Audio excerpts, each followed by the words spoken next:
Hello everybody, today we are back with another cast. This time I will be casting a bar game on my channel. This is the first time that I have ever cast a Beyond All Reason game, but I do cast all forms of TA on my channel, so this is par for the course. But of course this isn't just a regular bar game. This is actually this will be known as a Pros vs. Joes match. It is a 2 vs. 6. 2 experienced players, Goopy and Adolf Satan. Goopy here in the blue, the armed commander. In bar, this is the armed commander. It's got a little radar on its back, that's how you know. And his ally, Adolf Satan, with the Fallout 3 helmet and the backpack. That is the core commander in this mod. So those two, blue and green, against a team of 6 average Joes. These games are also always really fun to watch and cast. Very much a quantity versus quality type fight. Let's go over the Joes team. Here, the red core commander. We have let's see, Leo J. Espino. The pink armed commander, we have Neotos. What do we call this? Peach color core commander, synthetic. In orange, we have moist cereal. I'm getting hungry already. And it's like we have 2 different shades of yellow here. I don't know if we're going to call this gold, but in gold we have Bing Bing Bang, and in bright yellow we have Laby. So those are the teams, and guys, I expect a good game here. These Pros vs. Joes games are always fun to cast, and I'll tell you a little bit about bar. Beyond All Reason is it's a newer game in the TA franchise. It is, I think, according to the developers, technically still in alpha. But the truth is, this game is based off the Spring engine, which I think has been in development for over 15 years now. So it's even if this game is in alpha, it has had a very long time of development. It's like one of those Steam early access games that's been in early access for 20 years. But here we go. We do have Gold bringing his commander with an Atlas in to looks like he's going to de-gun Green's base. I do want to say this. In a 2v6, this strategy is it's cheap. You know what Gold is doing here, picking your commander up in an Atlas and then flying into your opponent's base and then just de-gunning their stuff. Like, obviously, it's not technically against the rules. It's just really kind of cheap. When you have the advantage of having 6 players on your team, like, I mean, what's to stop all the players from just flying in with their commanders and they could just win instantly like that? So, like, it's a bit, I would say it's a bit like unsportsmanlike, or bit cheap to do what Gold has done here. But if you are a pro, you do have to adapt to this kind of shenanigans, and Green will chase Gold down. Gold is cloaking his commander, which will make it harder for Green to chase him down. But here we see Blue with an army of peewees. He will get that surround, and Gold is going to pay for his transgressions there. So nice job by the pros team. It is a bit unfortunate because Green's base here mostly just got de-gunned out of existence. So he's gonna have to make a new base here, and doesn't seem to have many resources to do it. But on the bright side, he does now have a juicy 2,000 metal commander wreckage in bar.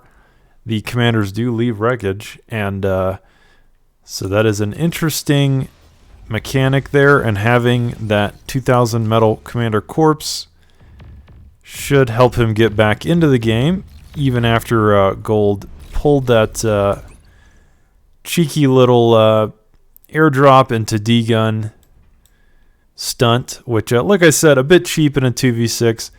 I used to kind of, back in the day, 1v3 my friends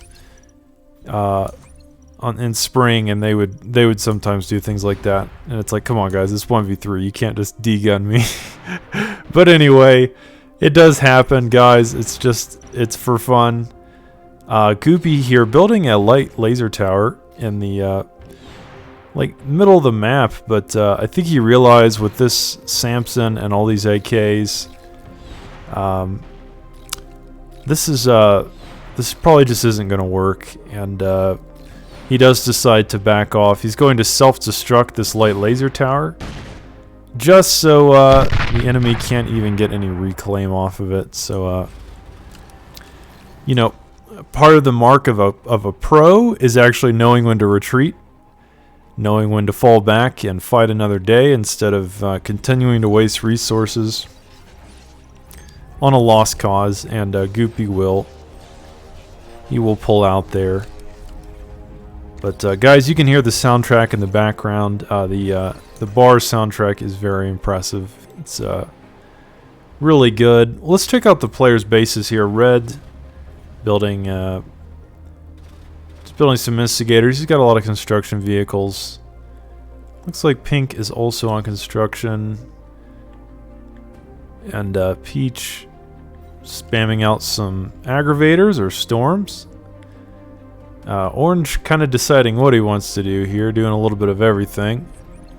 And Gold still has his aircraft plant. Now, one difference with this, on the spring engine, the way it works is all the commanders on a team must die for that team to lose. So even if you lose your commander, you aren't out of the game. It doesn't kill you.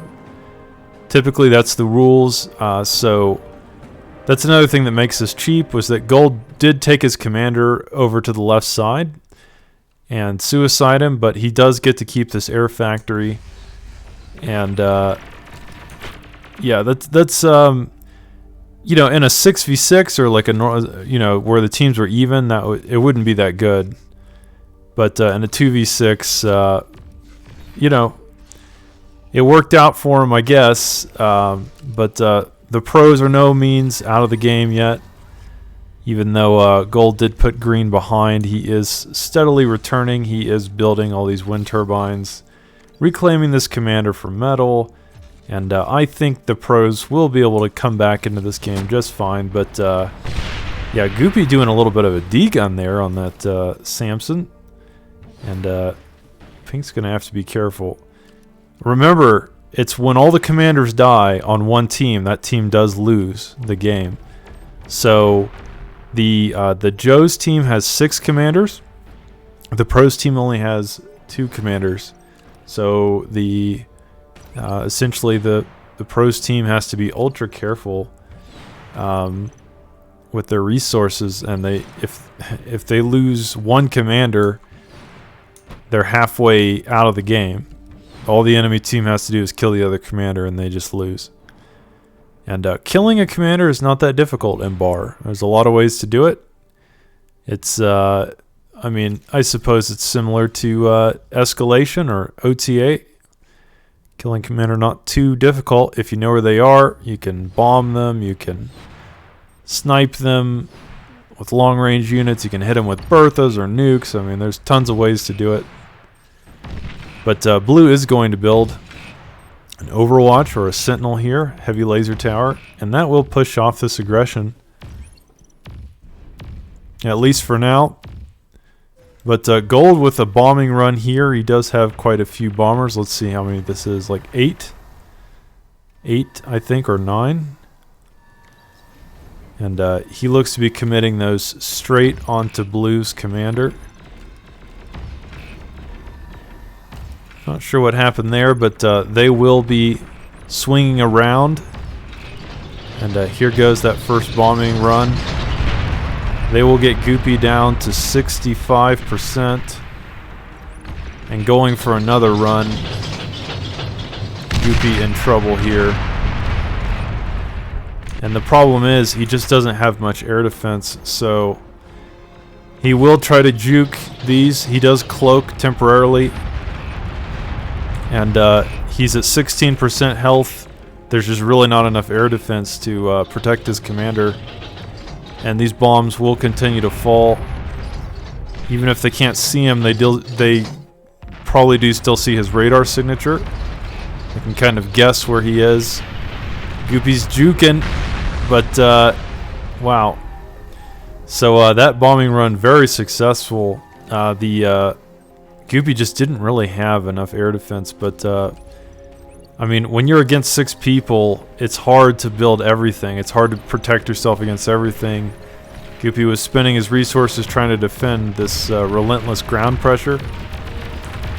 And what ended up happening was that he just skimped on air defense, which Gold did take advantage of and does end up taking out his commander. So the difficulty here is that now the only commander left on the pros team is Green, and if he loses his commander, they lose the game. So got to be careful. But speaking of being careful, Pink getting way too deep with his commander, and Blue is going to take advantage of that. And with some nice micro, takes out another commander. So we just have corpses galore here. Remember, each of these commander wreckages are worth 2,000 metal. So whatever team can take control of this area and reclaim those commander corpses will absolutely get an advantage, an economic advantage. So a little bit of a fight going on down here with just AKs and instigators mostly.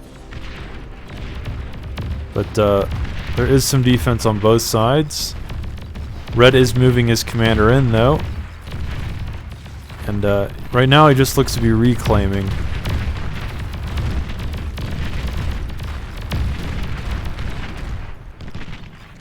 But does he want to push even further? The commander does reclaim pretty quickly, picking up all these corpses. And Green looking to be in a little bit of trouble here. Those stumpies will take out this heavy light laser tower. And Synthetic continuing to put pressure on the front as well.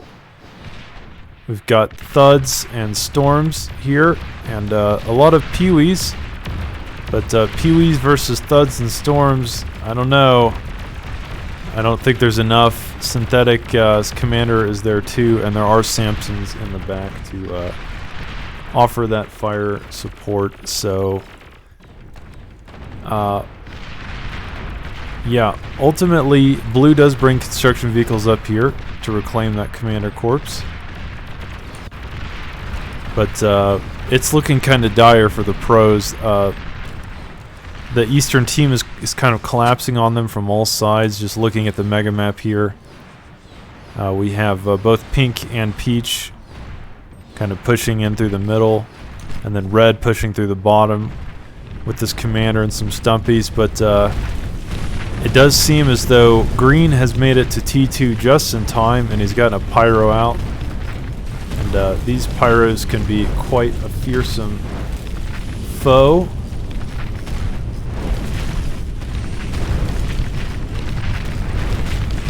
Just like in Escalation, pyros are quite deadly, especially in the requisite numbers.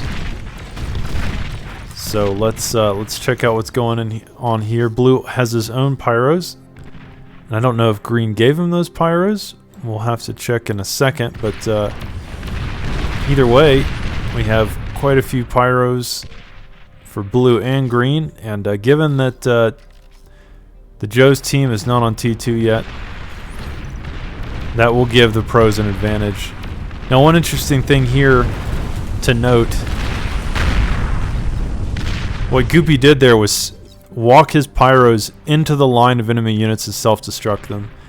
It has been a feature ever since Uberhack, which was the first mod for Total Annihilation, that pyros when they are self-destructed, get a bigger explosion AoE.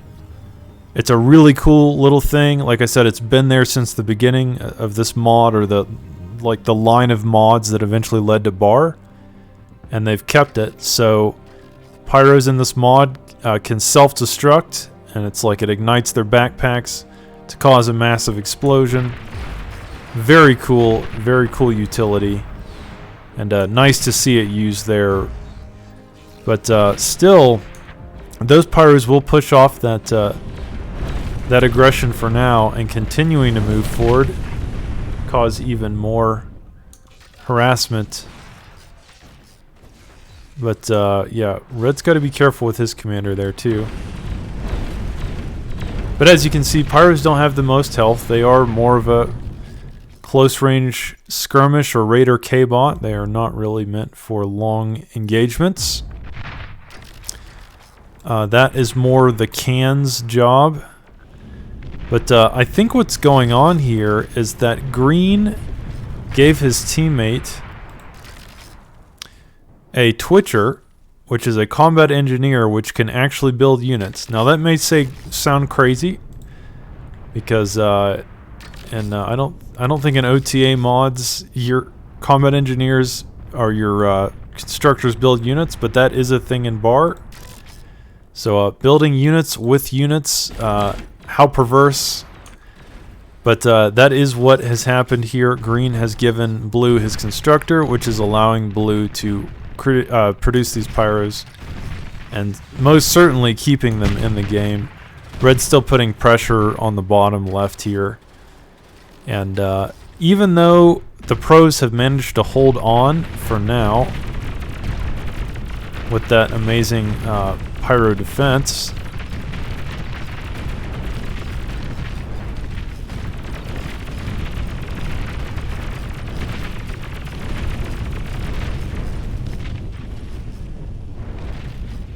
it is still looking a little bit dire.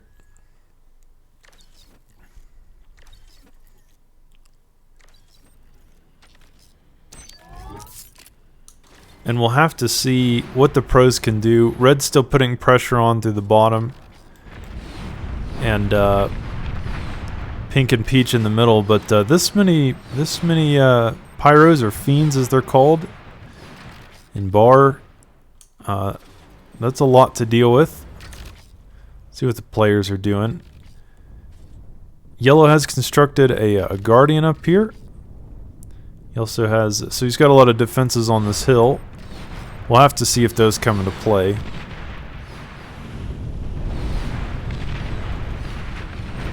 But yeah, for now, those pyros wreaking absolute havoc on those T1 units. And as you can see, Blue just kind of moving them in and out of battle quickly, trying to avoid prolonged engagements. That is just kind of the way they're designed. That is the way to use them. So for now, the pros in a corner, and they are down to one commander, but holding on. And Green now with pyros, or excuse me, Mortys. This mod, Sheldons and pyros, pretty decent combination. But you know, Stumpies are very strong. And another push here. Blue with his own pyros. He's gonna see what he can get done.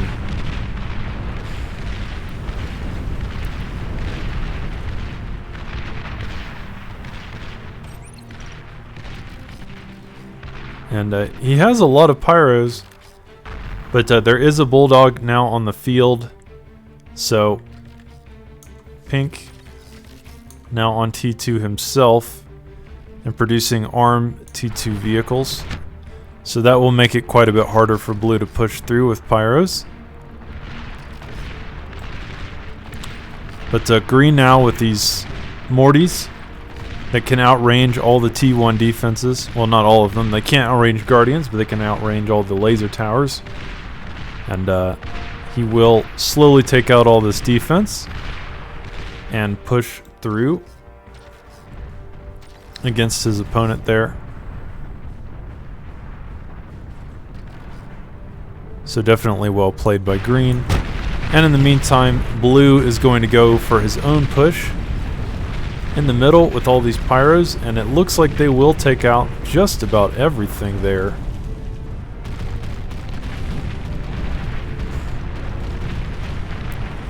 Red bringing his brutes up. Stop this.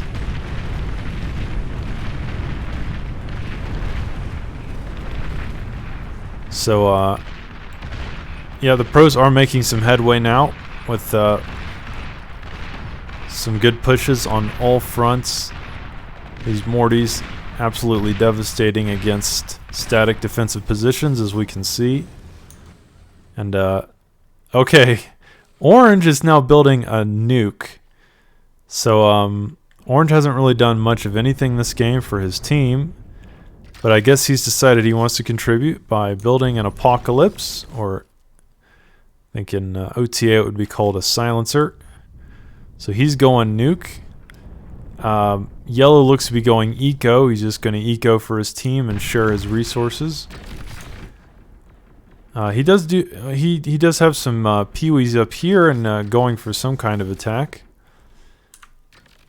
We'll have to see how successful it is.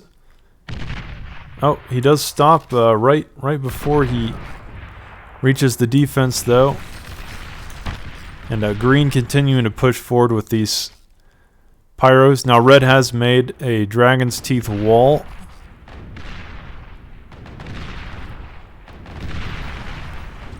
But that might not actually slow these Mortys down too much.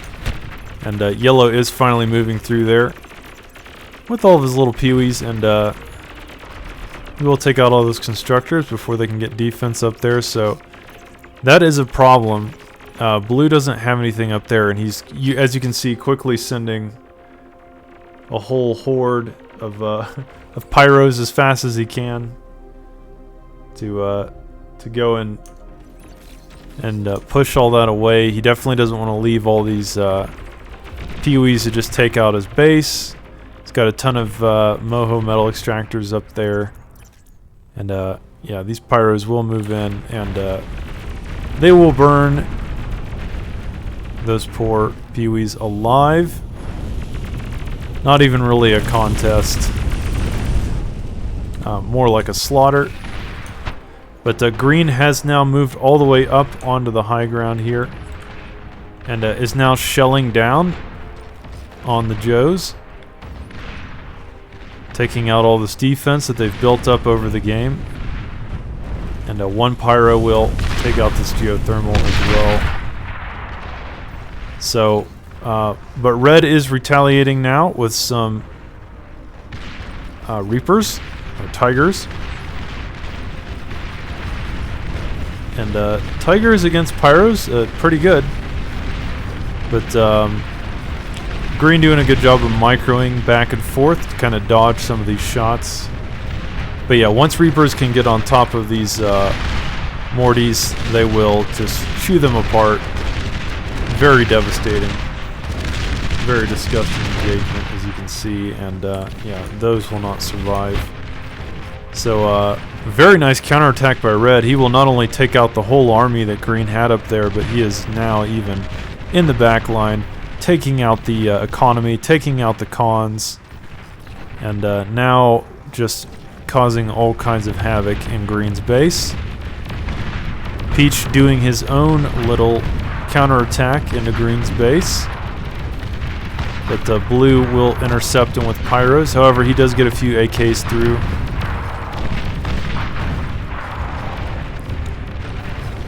And yeah, this is tough. Green getting pushed from multiple angles here. Both players doing their best to kind of curtail this aggression, but there is quite a bit of it.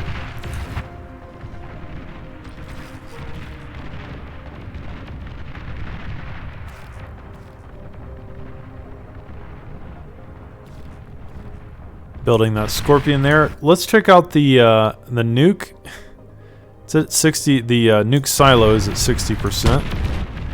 And as far as I'm aware, the pros have not built anti-nukes. I don't know if they're expecting a nuke yet. Oh, they have. Okay, so there is one anti-nuke system up. It currently already has 2 anti-nukes in it, building a 3rd one. So, wow.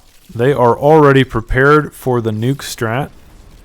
I have to give them props for that. With everything that's been going on.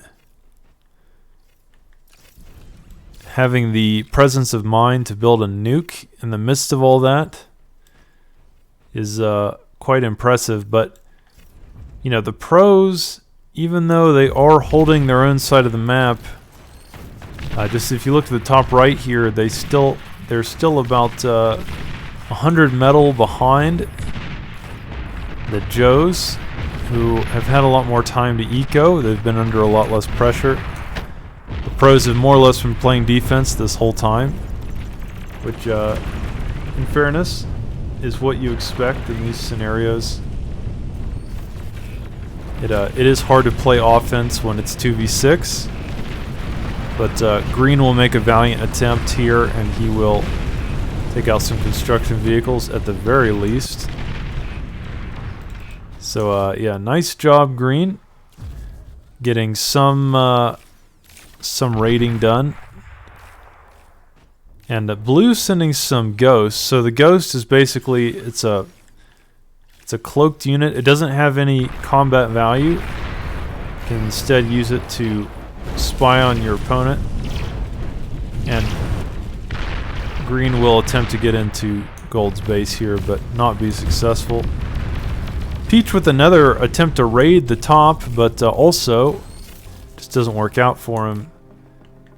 And yeah, a lot of the players ecoing here pretty hard. That is probably one of the big reasons why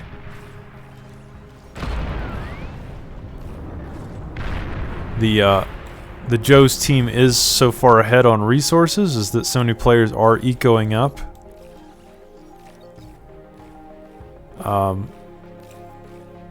I really think if all the Joes had just built T1 and swarmed the pros from the first minute, they probably would have won. But their game plan has been a little bit kind of confused.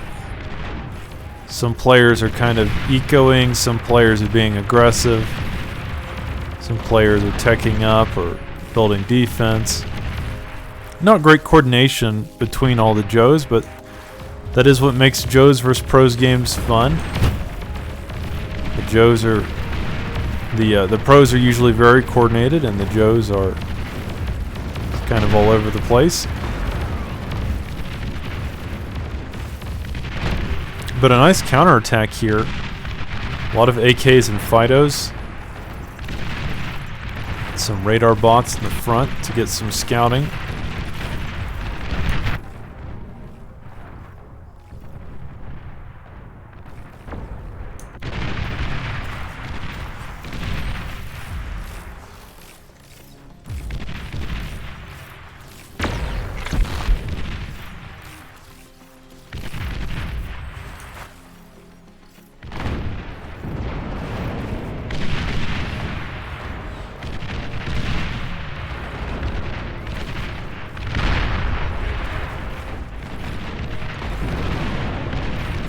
Yeah, Peach does have a tactical nuke, and you can see he's firing at these groups of pyros. So, yeah, the tactical nuke, like the neutralizer from Escalation, pretty much the same idea.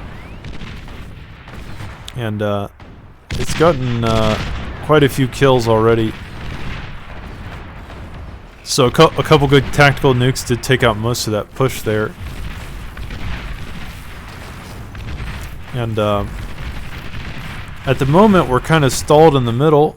Now, interestingly, Green is building a minefield here, a bunch of mines, which are cloaked, as long as the player has energy to maintain the cloak.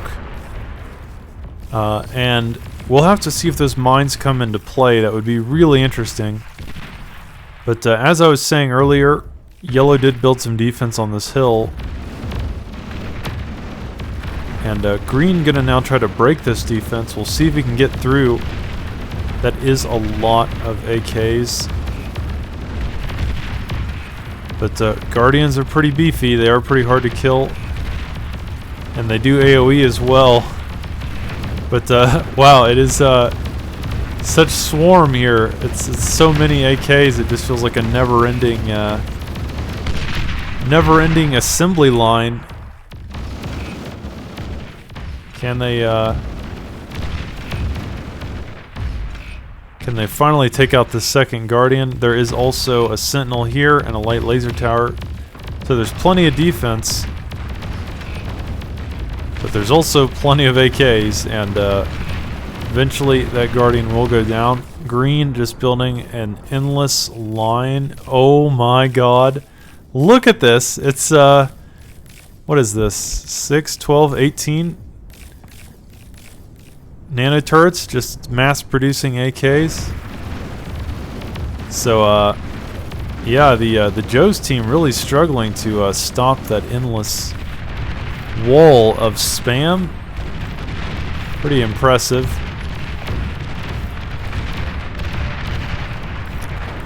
That is one thing about Bar that is pretty nice. In some ways in escalation it does feel like after you hit T2, T1 does kind of become irrelevant eventually.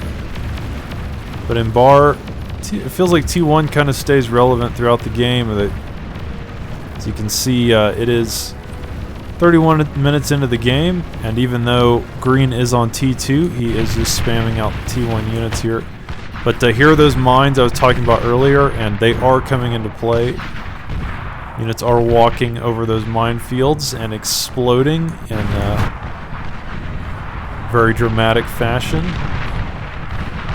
So, very nice traps there laid by green, and he also has a Scorpion here, which is a T2 defense.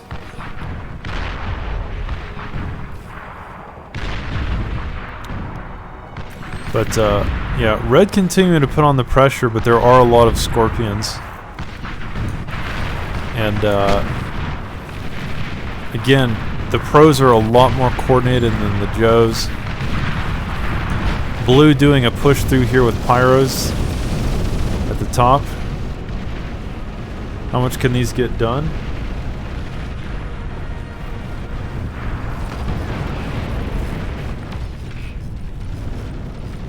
Yellow with some gunships. Those will ultimately take out those Pyros.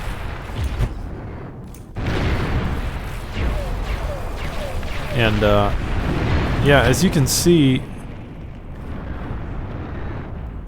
Orange has some Dominators here and some Storms. But yeah, those minefields at the very least have been very entertaining. They have taken out their fair share of units that have accidentally walked over them. And red continuing to apply pressure as well. Got this Goliath, he's got Reapers, he's got Banishers in the back. And but green has a lot of defense. He's got like 6 Scorpions. And a Skyhook as well. Oh my god! He picks up red's Goliath with a transport. Oh my god, and he's picking up some construction vehicles as well. Oh, I hope he doesn't pick up his commander. I don't even know if he can pick up his commander, but yeah, he's just gonna pick up all his units and self-destruct that. Oh my god, he just picked up a second Goliath. This is brutal. This is green just styling on red. And in the end, red's own air defense takes out that transport that just wipes out all the units it picked up as the transport explodes. So unbelievable there by green. And yeah, the Joes are definitely going to want to get revenge after that. Dominators are really strong against static defenses. They will outrange these Scorpions like no problem. And maybe I should turn down the sound a little bit. I don't want it to be too loud, the game volume. But anyway, yeah, these Dominators continuing to put pressure on those defenses, but blue moving in with a lot of Fidos, and those will be a nice counter to the Dominators once they get in range. So some gunships now coming in as well to take out Green's AKs, but Green has his own fighters, and those will swoop in and quickly deal with these gunships, especially if Yellow doesn't micro them. If he just lets them sit on the ground, they will be easy targets for the fighters. So yeah, overall pretty entertaining battle, and still dead even. I mean, still, like, this game is so close. The Joes still have a much better economy by about 100 metal, and Red trying to push through, but there's a lot of Scorpions, and it feels like the pros the whole game have just been barely holding them off, and because there is like constant pressure here.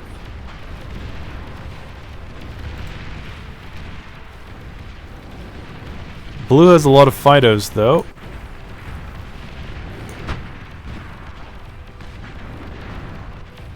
And Green will ultimately take out everything there. But these Banishers can outrange the Scorpions, and they will slowly but surely take them out. So Green struggling to defend that bottom part. And I'm surprised they're not putting more pressure on the top here. There's almost no defense at all at the top. It is pretty much undefended. So if the North team could just move an attack squad through, they might win the game that way.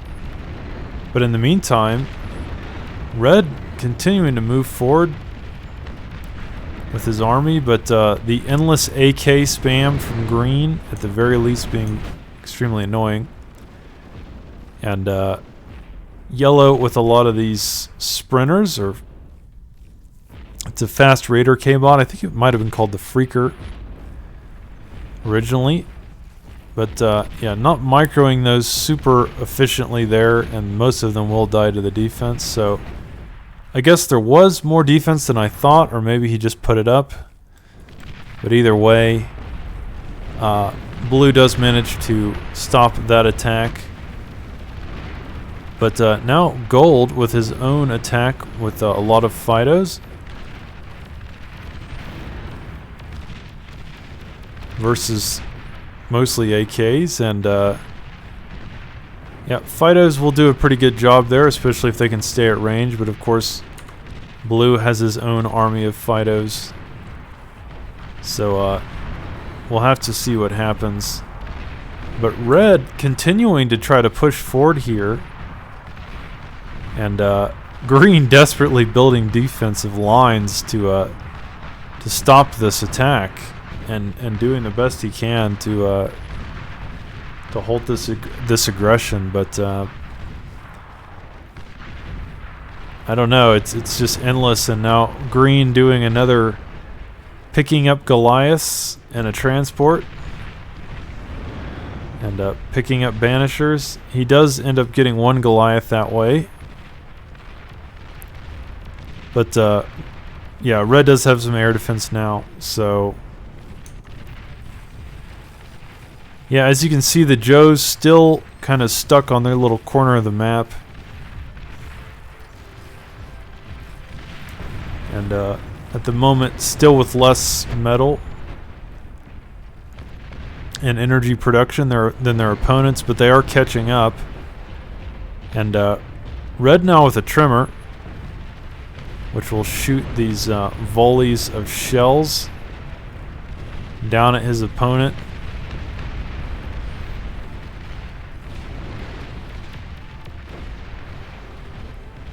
So I'm no longer sure about this endless AK spam from green. At the very least, it's entertaining, but I don't know how effective it is. It kind of feels like a waste of resources. I suppose it's kind of keeping the Joes busy just because it's annoying to deal with just a supply line of cheap and cost-effective units. But they don't seem to be accomplishing too much at this point, except just kind of acting as cannon fodder and just getting in the way, I suppose, which is, you know, not nothing, but... here in the back, let's go ahead and look at the players' bases once again. Orange is almost done with a nuke. Now, he could have already fired a nuke, I mean, because this is... I haven't checked this in a while. But either way, a nuke is almost finished. It could be the first nuke from this factory. And if it is, we'll have to see where he wants to send it. We know that the pros already have an anti-nuke and have for a while. So he'll have to choose a target that's not covered by an anti-nuke. And yeah, green attempting to push that that entrance there, but there red just has too much defense. So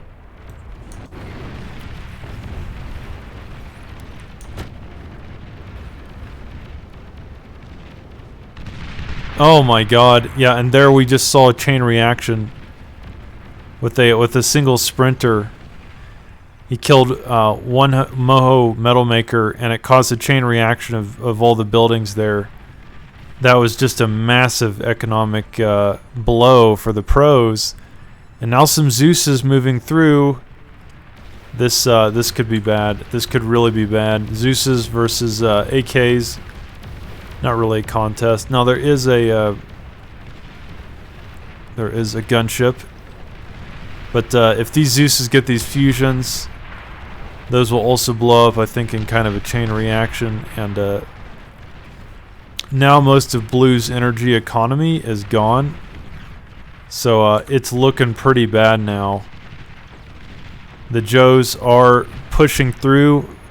For the pros, this feels less like total annihilation and more like tower defense. They are just trying to stop endless waves of units that are flowing into their base. They're doing absolutely everything they can to ward off all of the aggression. I can't tell if this is pros versus Joes or if this is a game of chickens. If anyone doesn't understand that reference, there is a mode in bar and BA called Chicken, where you will fight endless waves of alien chicken swarms. If that sounds silly, it is absolutely as silly and ridiculous and hilarious as it sounds. So that's what the Joes are doing at this point. They are fighting off chicken waves. And yeah. Red continue to be annoying, but I gotta give green points for tenacity. I mean, he just keeps building defense, and then red just keeps destroying it, and then he rebuilds it over and over. I mean, the Joes getting harassed on so many different fronts. Yellow now moving in with a team of gunships, but green with an overwhelming number of fighters, and he will absolutely decimate these gunships. They will get shot out of the sky. Those fighters just had a field day. Ate those gunships alive. So, yeah, yellow just spent a lot of resources to get his entire air armada wiped out in a matter of seconds. Very impressive counterplay there. But, yeah, what's going on with this nuke? Yeah, like I said, he's probably launched a few nukes already. Because we know that nuke was built, and he's probably just launching it into the anti-nuke. Where was the anti-nuke? Yeah, so here's the anti-nuke. It's got 5, almost 6 stockpiled. So, yeah, the truth is, that nuke is never going to do anything if he just keeps firing into the anti-nuke. Unless the Joe's team can somehow take out the anti-nuke with like a bombing run or a Bertha. Something like that. And then the Nuke could get in and maybe win the game. But I really thought after Blue lost most of his economy here in the front, or at least most of his energy economy, that the pros might just collapse. But they held it off, man. They are hanging in there by a thread. And not only that, but they look to be almost even on eco. I mean, I guess Green has built his own little power plant here. He's got just a massive amount of energy production, and it's yeah, quite an impressive base there. I didn't see what exactly happened, but yeah, these are cans, a lot of cans in the front. He's got about, I don't know, looks like 15 or 20.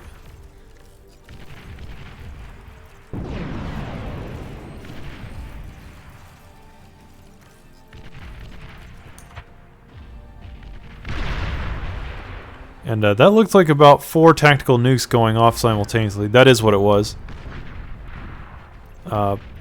Peach having 5 tactical missile launchers. Oh, and a intimidator, long-range plasma cannon. So his whole seems like he's on the siege game plan. And, as you can see, there is just a line of units here blocking the east side from getting much accomplished there, so pretty entertaining.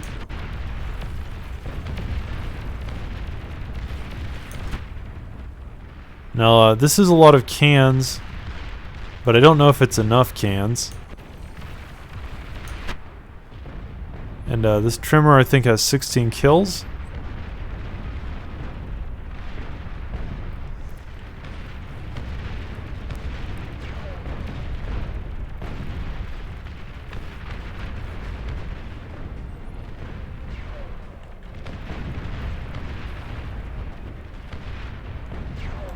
But yeah, the continuing the endless line of AKs. Again, I'm not sure how effective it is, but Green has a lot of gunships here, and if he does ever decide to use those gunships offensively, he could get something done. He might be able to take out a commander. But here we have a Krogoth, which might be the first appearance of T3 that we've seen this game. So Red is on T3. And building Krogoths, which are the all-terrain assault mech. The Krogoth is a core mech, like a T3 unit, and it is it's pretty well rounded. I mean, it's kind of a jack of all trades. It can walk on any terrain almost.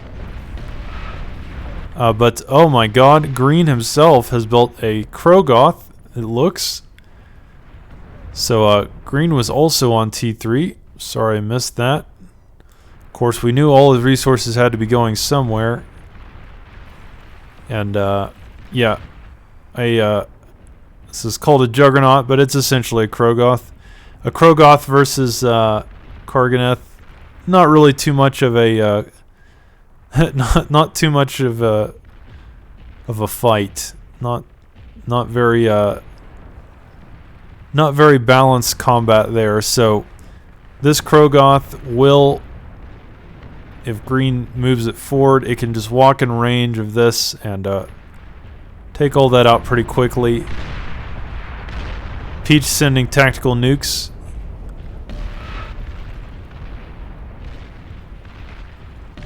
At this Krogoth, but it will keep moving forward. It has, let's see, over 120,000 health. And it's got these riot cannons on its arms. It's got a laser on its head.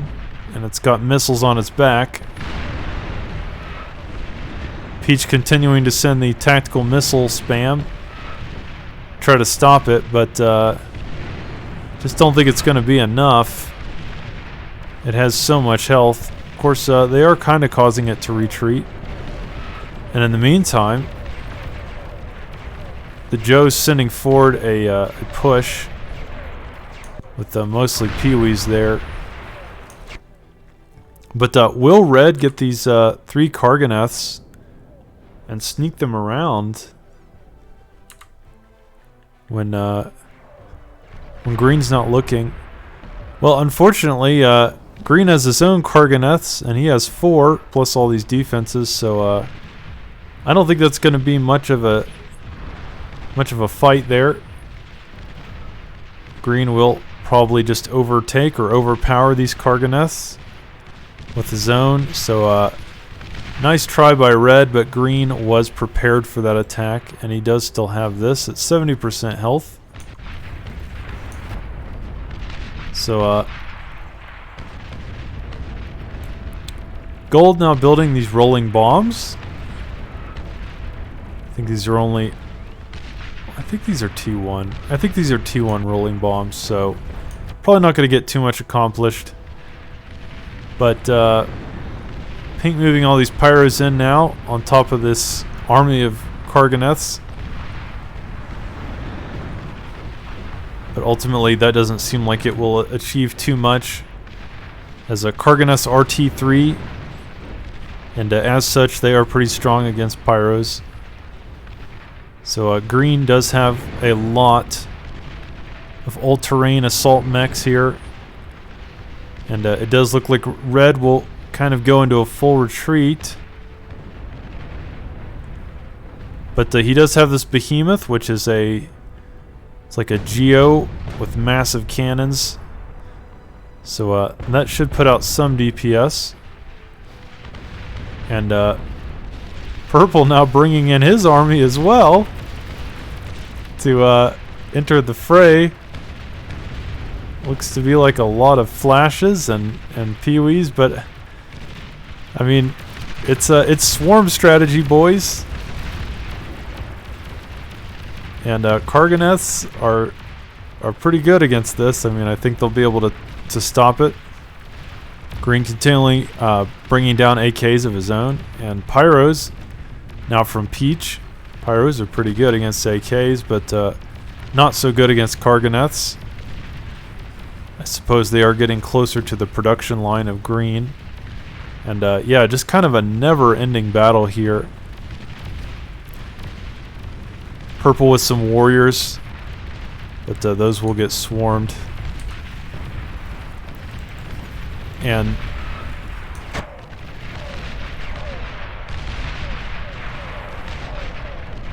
gold with these rolling bombs. Not doing as bad as I thought. Both red and green kind of on the Krogoth production plan. They are just spamming out these T3 all-terrain assault mechs as much as they can, and then sending them at each other endlessly. So far that battle has been pretty even. But now we have Shivas, and Shivas are a step above Krogoths, my humble opinion.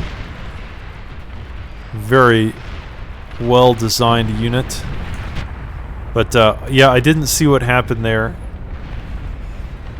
It might have been a nuke. It could have been that one of the players ended up nuking that area there.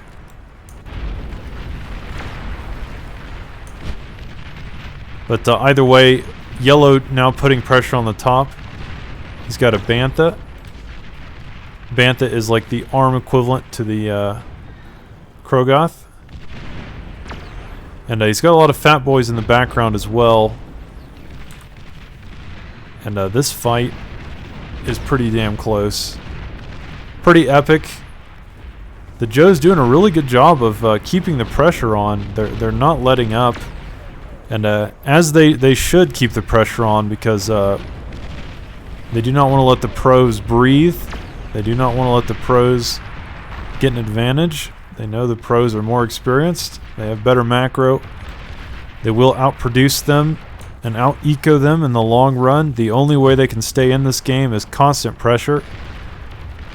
And there is a Bertha shot, but they do have those shields. You can see these white bubbles are the shields, and those will reflect plasma shots as long as they are active. So you can see those shots do get reflected. However, sometimes those shots can get reflected, and then they'll end up getting reflected into another building, causing devastation that way.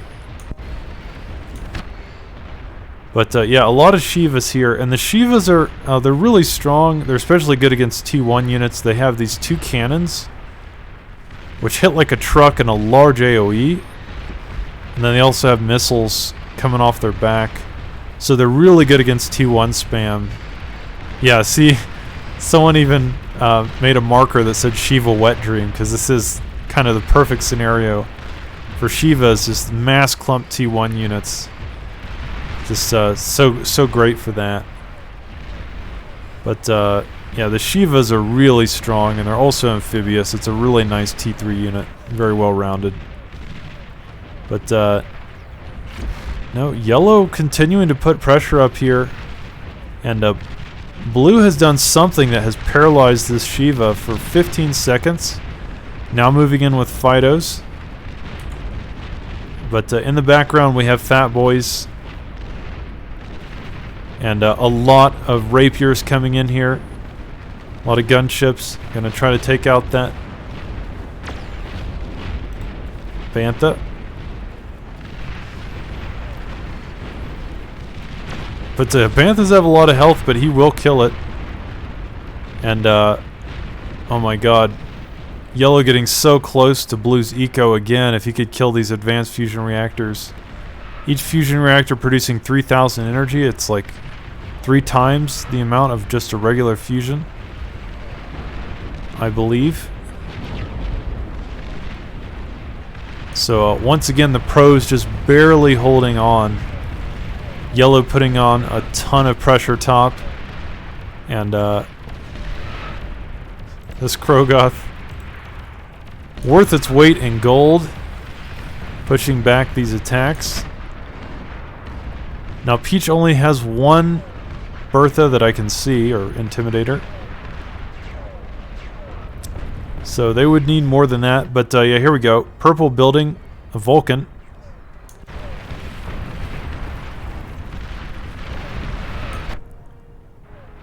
And yeah, so as you can see, the game is still very close. The pros are holding on to their side though.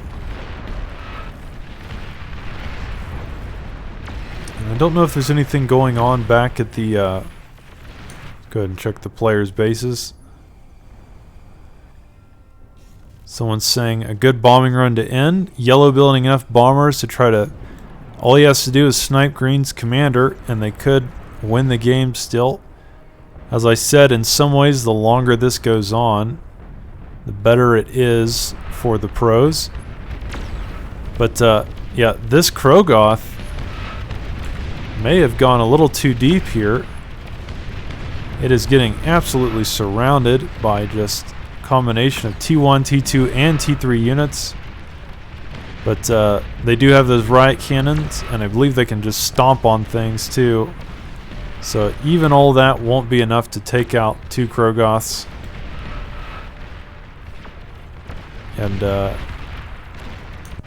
yeah.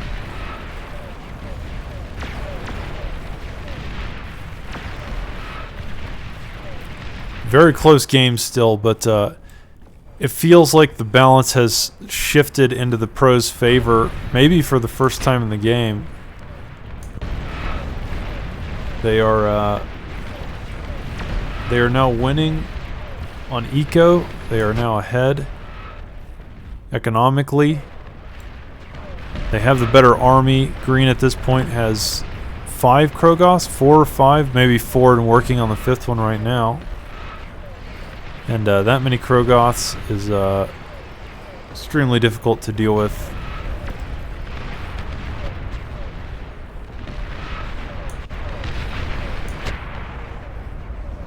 But we missed it. But what just happened there was a Krogoth was walking up this hill, I think, and red cloaked his commander and degunned it. You do sometimes see that in escalation as well.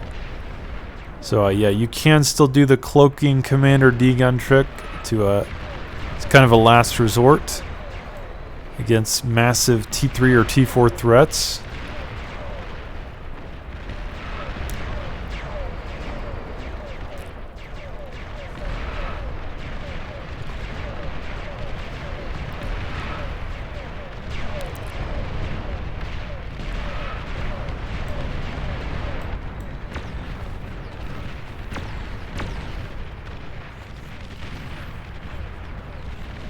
But yeah, yellow making yet another attempt for this top area. But now we have 4 Doomsday Machines, 5 Doomsday Machines with a row of nano-turrets behind them. And 5 Doomsday Machines is tough. It is very tough to stop. Peach, with all of these tactical missiles firing at once, desperately attempting to take out this Krogoth. And Red with his own now, so the tactical missiles continuing to go off here. And this Krogoth is at about 4,000 health, so it will die soon, I think.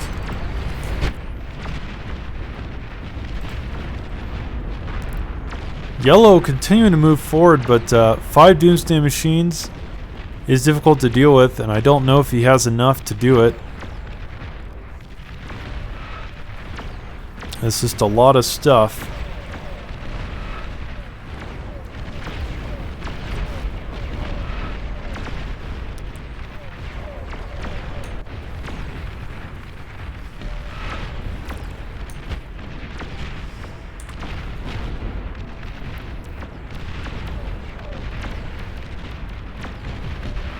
So a valiant attempt by yellow there, but not quite. Doesn't quite hit the mark with that push. And we'll have to see if the Joes can push through the mid. They have a lot of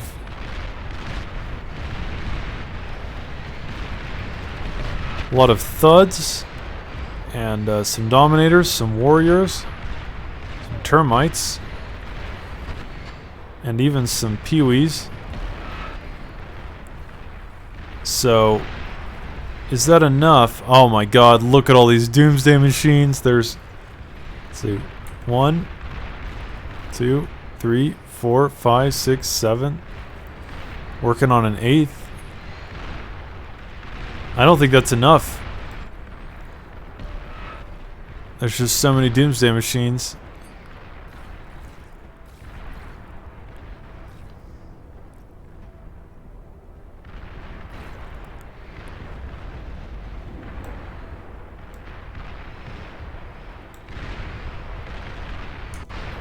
Still not sure what the long-term game plan is for either team.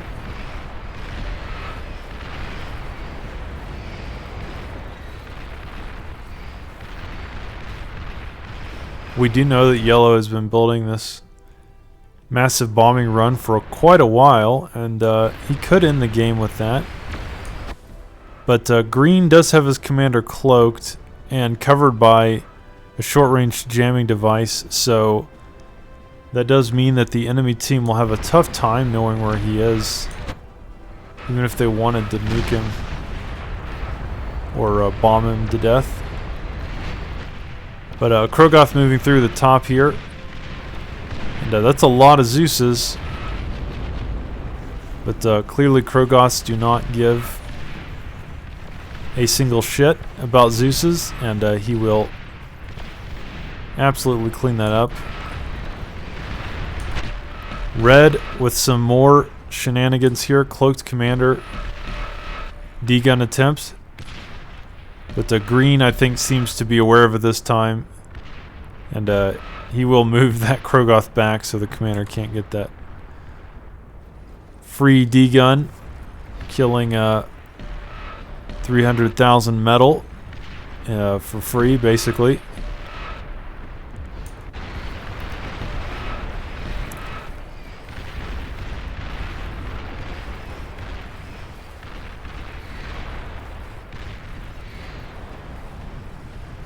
Okay, purple does now finally have that Vulcan finished, and it looks like he has enough energy to fire it. So assuming he has enough energy to keep it going. That Vulcan could be a problem. It does look like purple is still having energy problems, so red getting a little too aggressive with his commander, and he's at he's at 0% health, 40 health. So he barely survives that engagement. If something just breathes on him, a stray bullet will kill him. I cannot believe that red made it out of that. I thought for sure his commander was dead. And more tactical nukes coming down on these Krogoths. Red's commander at 2% health, trying to walk away. But again, I think purple's still trying to get enough energy to run this this Vulcan properly. And red again making another attempt to degun this Krogoth, but no, he will get taken out. That's not going to work. And down goes red's Krogoth as well. So it was 3 Krogoths to 1. Of course, 2 of these Krogoths badly injured and will probably back up and maybe get healed.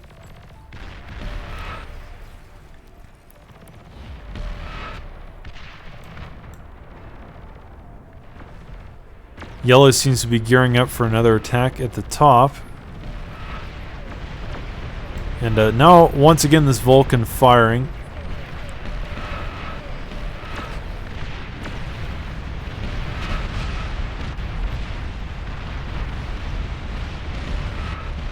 Oh, this Vulcan doing pretty good damage against this Krogoth.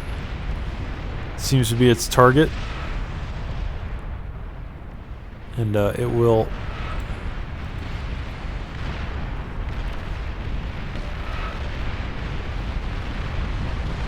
get away. Now, as long as he can keep firing that Vulcan, he could probably maybe break through some of these shields here. Of course, they do have a lot of shields.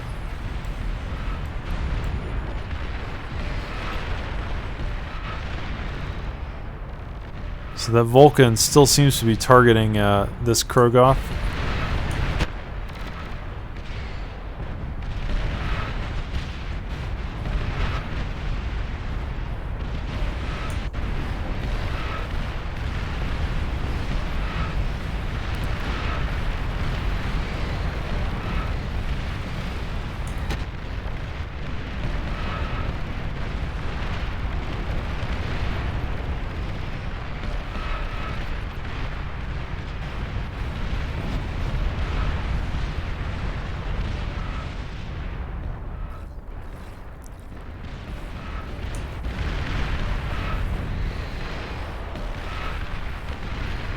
Both teams really struggling to break through their opponent's defenses or really make any headway at all.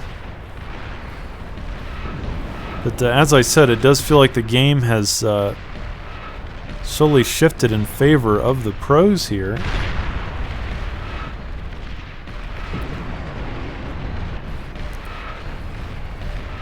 Did I hear a nuke there?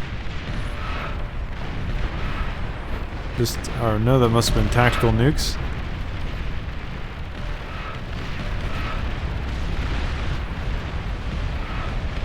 So even with these 3 Krogoths, there's just so much defense.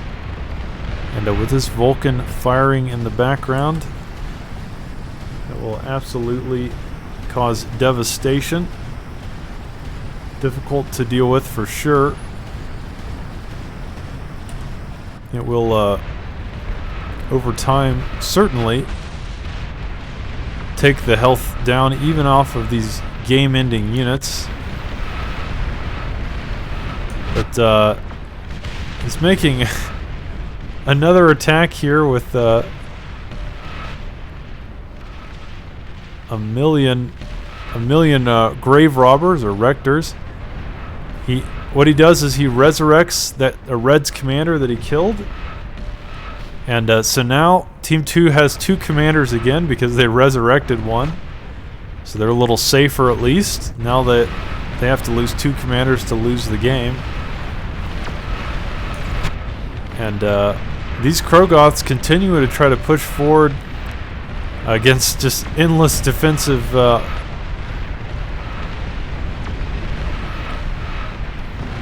waves of Vulcan fire and tactical nukes, and let's see, you know, lasers at the front, dominators, shell shockers, everything else. But it does look like green is finally making a little bit of headway, slowly breaking through this defense maybe. And now at the shield here.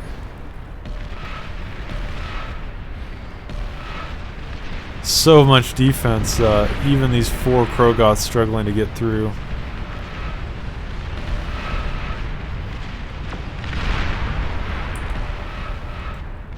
But they will manage to take out the Intimidator at least.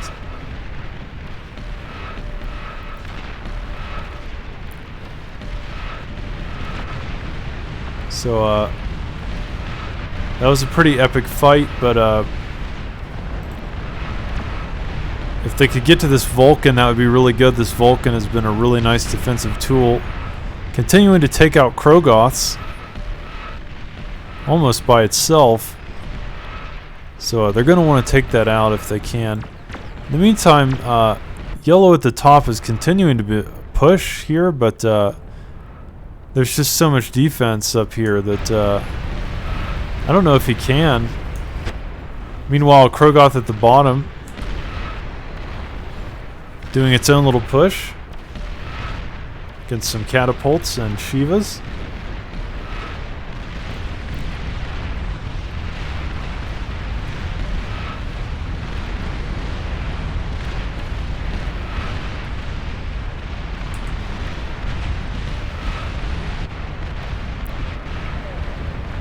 And if they don't stop this, Krogoth, he is going to get into Purple's base here, cause a lot of problems.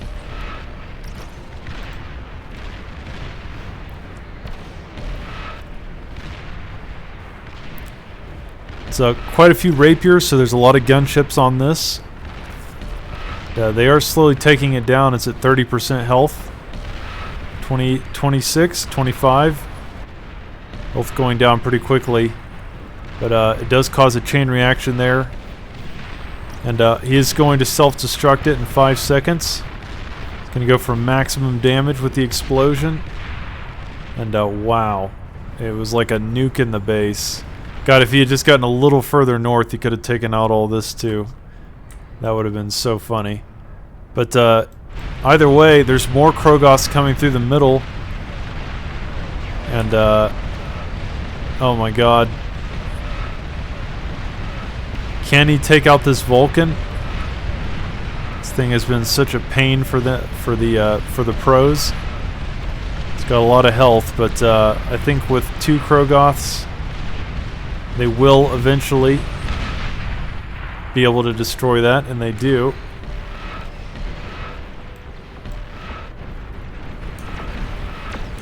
So yellow making another desperate push at the top. But there is just such an unbelievable amount of defense here. We've got Annihilators galore. We've got just like 50 Doomsday Machines, and not 50, but yeah, like 20. I mean, there's so much defense up there. It's unbelievable, and they do take out a commander with these Krogoths as well. So it's looking pretty bad for the Joes now. I do think the pros are in a commanding position here. And not only are they killing the enemy base with these Krogoths, but they are in the background resurrecting all the dead Krogoths with an army of grave robbers or necros. They're just resurrecting all the Krogoths that died in seconds. and sending them right back to the front. So things could hardly be worse for the Joes here. This is just not looking good at all. It's a very bad situation. And even resurrecting this Vulcan, I don't know how long that will take, but if green can steal the Vulcan, I mean, how many res bots is that? Can we check? Is it 216 res bots? All working on this Vulcan simultaneously. And if they res it, it becomes green's, and then he can use it against his enemy. That would be really entertaining. Oh, here we go. There's a meter at the top, 93% done. And it's back. Now green can use the Vulcan. He has turned it on its creators.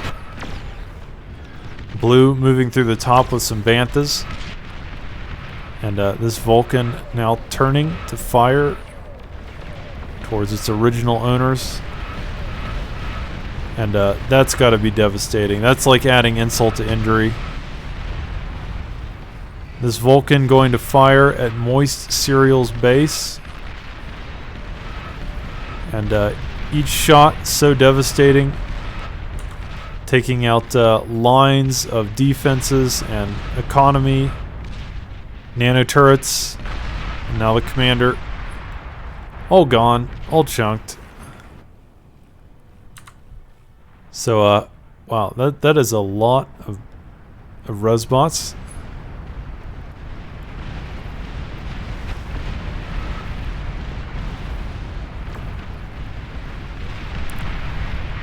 The game is all but over for the Joes, and I think that will be it. Guys, that was a very fun game to cast. Very close. I have to say the Joes did a really good job of keeping the pressure on Goopy and adult Adolf Satan.